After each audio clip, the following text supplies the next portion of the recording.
you get sentences, as I mentioned, of penal servitude for 10 or 15 years. And I found like several dozen executions, but that was, again, only looking at the Old Bailey records and the crime tables. Several regionally. dozen executions. Correct. And this corrects a misapprehension that is in every website, that the last man was executed for sodomy in Britain in 1835. I don't think you're right about this. One of the cases that you look at that's salient in your report is that of Thomas Silver. It says teenagers were now convicted more often. Indeed, that year, which is 1859, 14-year-old Thomas Silver was actually executed for committing sodomy. The boy was indicted for an unnatural offence. Guilty, death recorded. This is the first time the phrase unnatural offence entered the Old Bailey records. Thomas Silver wasn't executed.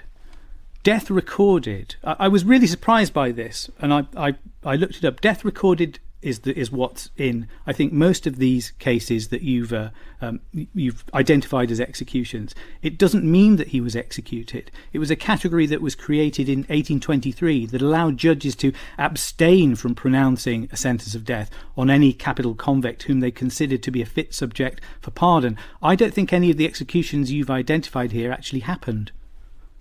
Well, that's a really important thing to investigate. What is your understanding of what death recorded means? Death recorded, this is also from, I've just read you the definition of it there from the Old Bailey website. But I've got here a newspaper report about Thomas Silver, and also something from the prison records that show the date of his discharge.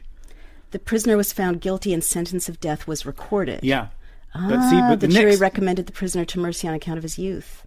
See, I think this is a kind of, when I found this, I didn't really know what to do with it, because I think it's quite a big problem with your argument. Also, it's the nature of the offence here. Thomas Silver committed an indecent assault on a 6-year-old boy.